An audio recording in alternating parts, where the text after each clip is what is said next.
Who gets the lion's share? Today on Fortitude through Stoicism, and this is my 365-day journey of implementing the ancient philosophy of Stoicism into the life of this modern masculine man.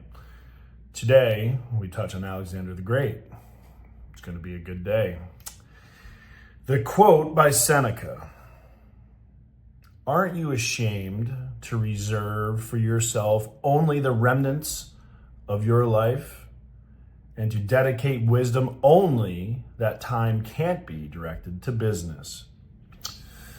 Seneca, the slave turned educator, in one of his letters, he tells a story about Alexander the Great. When Alexander was conquering the known world,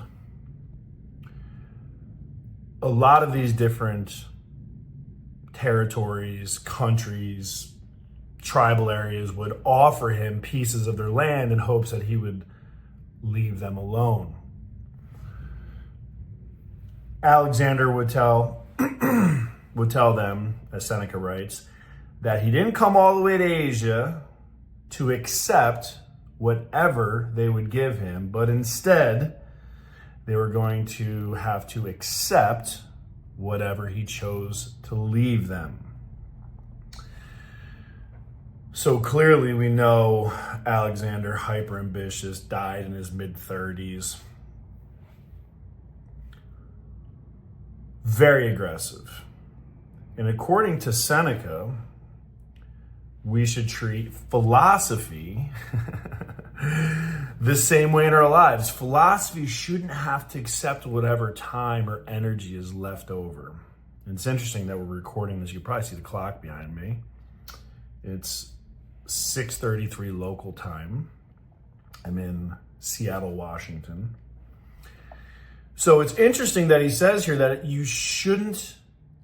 philosophy shouldn't have to accept the time and energy that's left over from other occupations, but instead we should graciously make time for those pursuits only once our study is finished. I read this and I actually smiled this morning because I'm like, oh my God, I do this, right? And I talk about I win my day before the day even starts, right? So my overall goal is I have to move my body with intention. That's a workout. Minimum 45 minutes. Now I set the bar to an hour. But historically for me, it's been a minimum of 45-minute workout. I have to invest in my mind, which means I have to read something, I have to learn something with intention to get a golden nugget. And the third part of that is I have to pour into my soul. So that is character work, that is, meditating, that is all of those things. But in this particular year, 2024, the pouring into my soul is my study of philosophy. I do these things before I start my day. My day begins once I have won my day. And what that means is I move my body, I invest in my mind, and that's either reading, that's audiobooks. A lot of times I'll habit stack. I'll listen to an audiobook on the treadmill, right? Collapsing time, habit stacking. That's Atomic Habits, James Clear. Got in the habit of habit stacking. It's really good. It's a way to collapse time.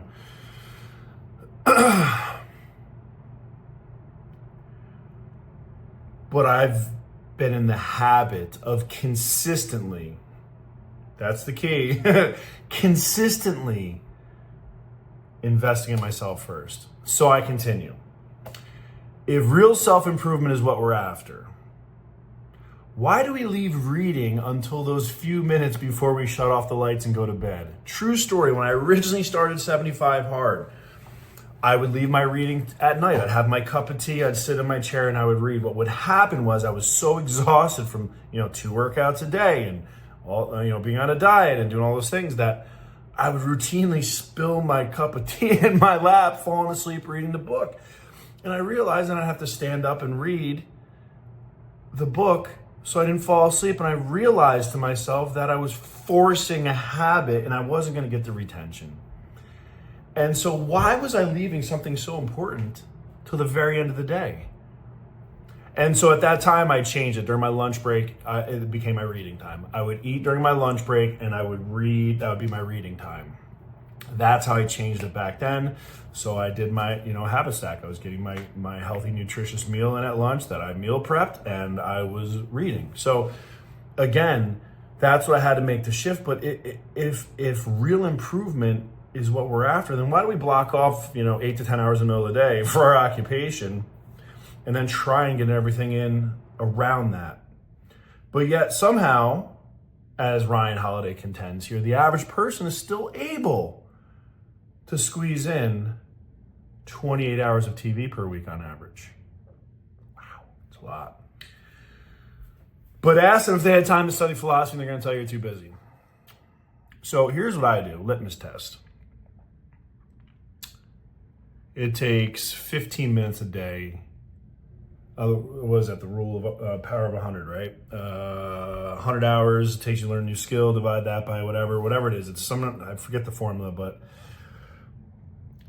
about 17 minutes a day you spend on a task for a year. You're going to be better than 95% of the population after a year doing that task, right? Consistency and consistently. So if you spend an hour a day, just 1 hour a day on a task, on a hobby, on a side hustle, on a new business, on an education, on a project, what happens over the course of time is you make significant progress. So when someone says, I don't have time, I say, okay. Break out your Apple iPhone. Let's check out the screen time, right? Check out the screen time, because even when I'm telling myself, you hear the whisper, you're a busy man. You fly 5 days a week. You're always chasing a plane.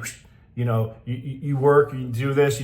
I hear those whispers, and you hear that, and you don't have time. Fuck that. That's noise. That's noise. That's an excuse. That's bullshit. It's below the line. It doesn't belong in my head. We have the time.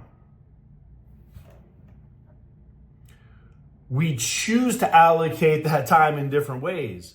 You have the time. The answer is yes. You have the time. Ed Mlett breaks his day up into 3 days. I break my day up into 2 day increments too. True. I work 2 days in 1 day, right? I have two, I have my primary, and I also have my own company and stuff. So I have 2 days in every day, right? You have time.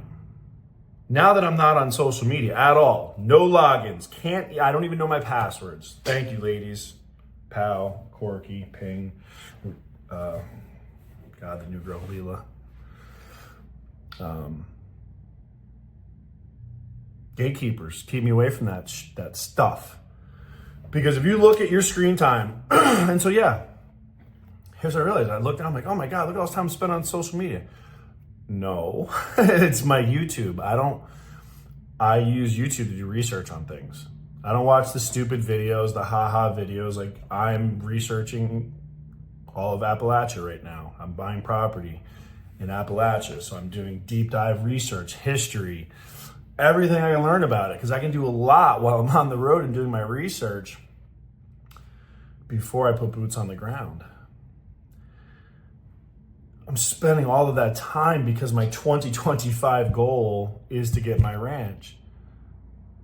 So my habits are leading to my goals because what I've done is I've treated philosophy, I've treated my goals, I've treated my passions more importantly than my vocation. It's true. I woke up, got to work out, I'm doing my videos. Now I'll go meet with a client, right? And then I'm going to go to Lifetime Fitness, a luxury wellness club, get in the sauna, get a good workout, get in the cold tank, maybe get some dynamic stretch in, get the compression on my legs, right? Take care of myself, love myself.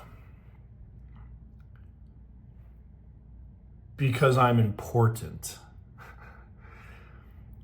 I don't prioritize my occupation. That's part of what I do. It's like in between of some of the other things.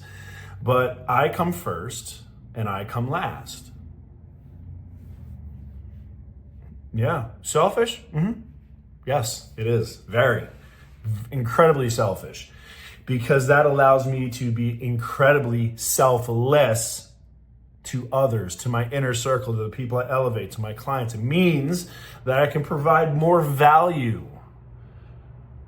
I can execute my purpose with passion, without fatigue. I don't work. I live. I live.